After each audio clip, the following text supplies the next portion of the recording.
The voice of sharing, Durian ASEAN.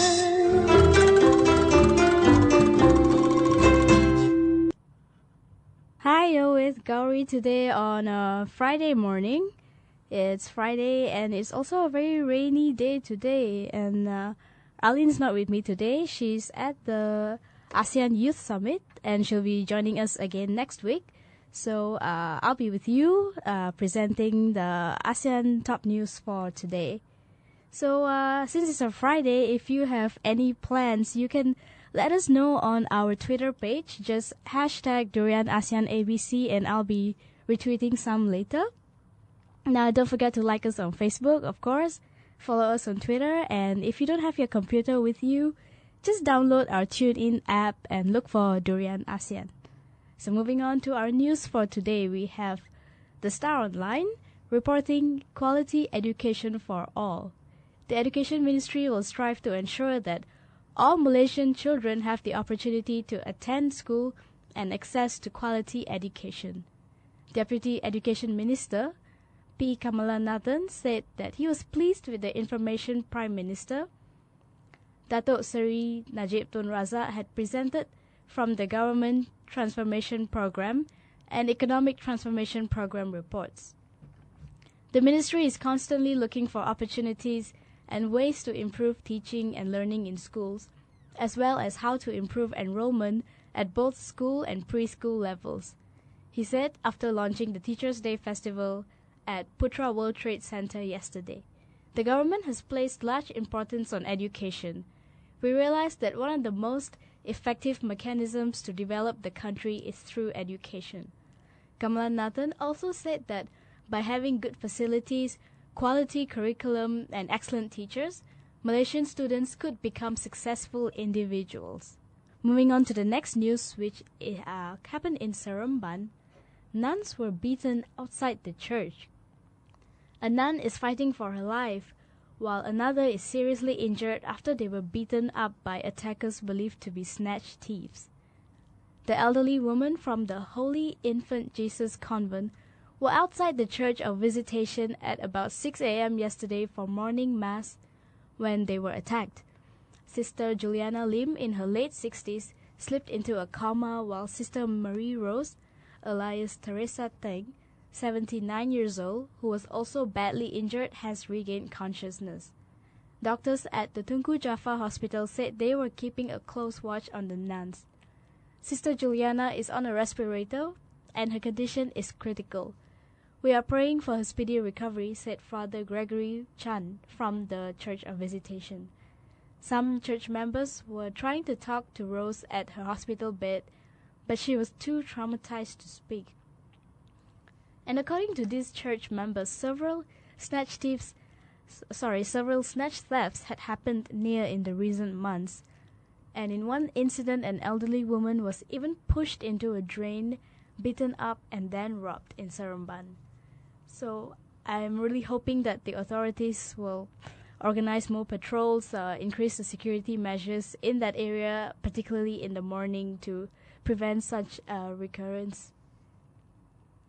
Let's move on to Thailand now. Thai Army Chief warns military may use force if unrest continues.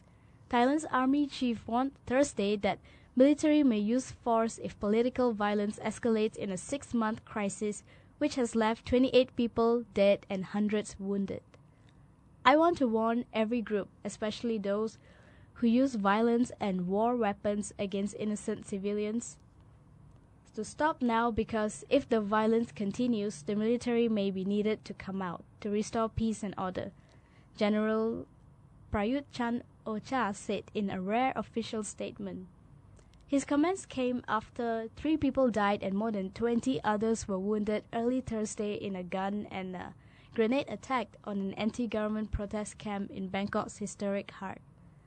Fears of civil conflict are also mounting, with rivals group of supporters massed in and around Bangkok.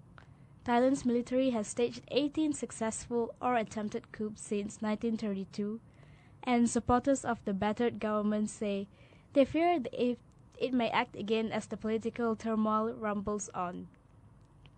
Anti-government protesters want an appointed premier to replace the caretaker of the government, which has limped on since Premier Yingluck Shinawatra was booted out of the office by a court last week. Thailand has been politically split since 2006 when Yingluck's older brother Thaksin was ousted by a bloodless military coup.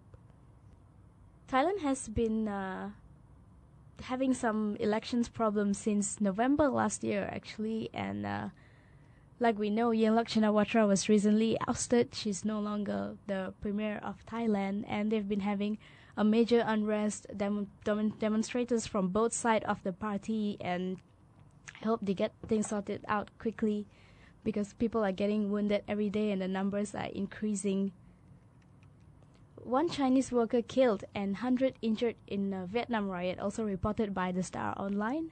One Chinese worker was killed in a riot at a Taiwanese steel plant in Vietnam, police said on Thursday, as violence sparked by Beijing's deployment of an oil rig in contested waters spread. Vietnam has been shaken by the worst anti-China backlash in decades, with mass protesters in major cities and factories attacked and set on fire. The latest riots took place at a steel mill owned by Taiwanese industrial conglomerate Formosa in Vietnam's central Ha Tinh province. One Chinese worker is dead. We are trying to identify the body, a local policeman told AFP on condition of anonymity. A Taiwanese diplomat said that Chinese workers had been forced into the corner on the factory by rioters. In total, about 100 workers were injured. The rioters have gone, but we are still concerned that they might come back, Ambassador Wang Chipeng said, adding that no Taiwanese nationals were hurt, though.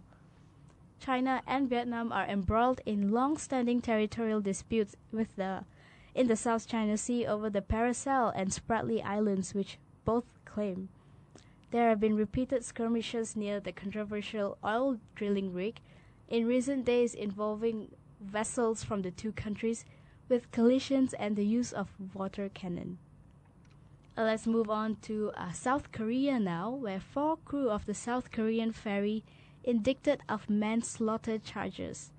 The captain and 3 other crew members of the ferry that sank off South Korea last month were indicted on charges of manslaughter through gross negligence, Honyap news agency reported. If convicted, Captain Lee Jun-seok of the Seoul ferry, 2 navigators and a chief engineer could hand it the death sentence, although that penalty is very unlikely to be carried out. They are accused of leaving the ship as it was sinking while telling the passengers, who were mostly high school students on a school excursion, to stay where they were. The 4, together with 11 other lower-ranking crew members, are accused of being the first to scramble to safety, while hundreds of passengers remained trapped in the sinking vessel. The 4 not only failed to issue an order for the passengers to leave the ship, but also kept to themselves the information that a rescue boat had arrived, investigators were quoted as saying by the Monhwa Ilbo Daily. They took off the uniforms and changed into civilian clothes, being aware that uniformed crew members should be the last one to evacuate, the Daily said. So the other 11 crew members were indicted on less serious charges, including wrongly steering the vessel and abandoning a ship and leaving passengers in a sinking boat without making efforts to rescue the team. Right, up next we have a news from Singapore, reported by the Straits Times. Singapore condemns burning of national flag in Vietnam.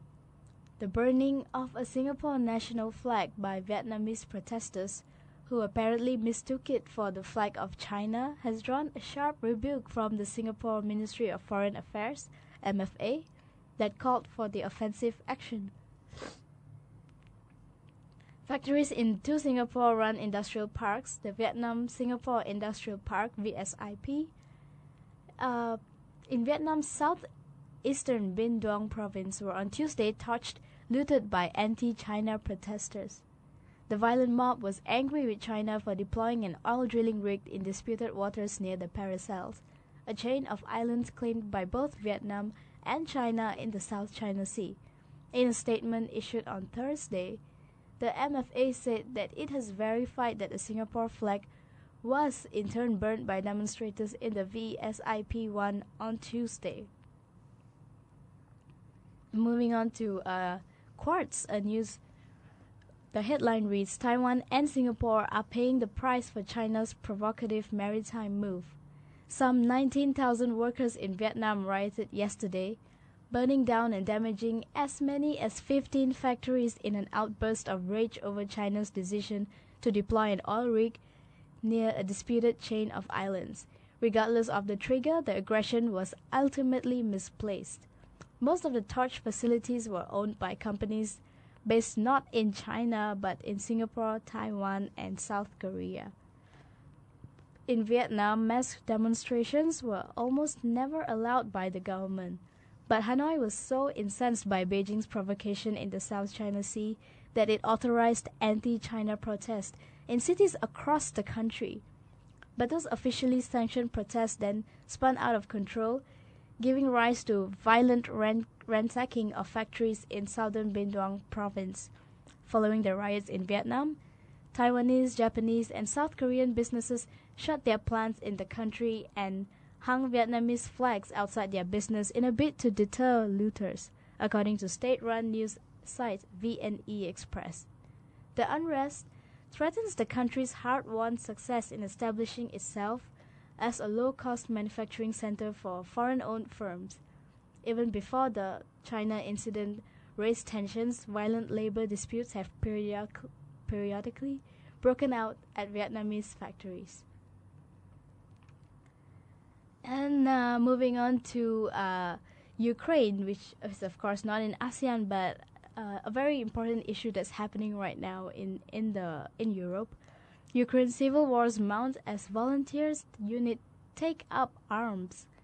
Eager to aid their country's military struggle, the so-called Donbas volunteer battalion was ready to fight, but appeared to be short on training. The battalion commander, Semyon Semenchenko, said a 40-year-old Donetsk with a degree in filmmaking insisted that he and all his men had combat experience from the Ukrainian or Soviet armies. They are all volunteers receiving zero salary from either the state or the oligarchs, he said, claiming that they live off their own savings and donations from patriotic Ukrainians who transfer their money after reading about them in social media. Our state needs defending, he said, and we decided that if the army could not do it, we should do it ourselves, said Semenchenko, during a meeting with The Guardian outside the town of Mariupol, where his men were based and offering support to regular units of the Ukrainian army in their fight against armed separatists in the region. Right, that's all the news that we have for today. Don't forget to follow us on Twitter, like us on Facebook, and download our TuneIn app and listen to us at Durian ASEAN. I'll be back shortly with our Blast from the Grassroots session at about 8:35. So stay tuned.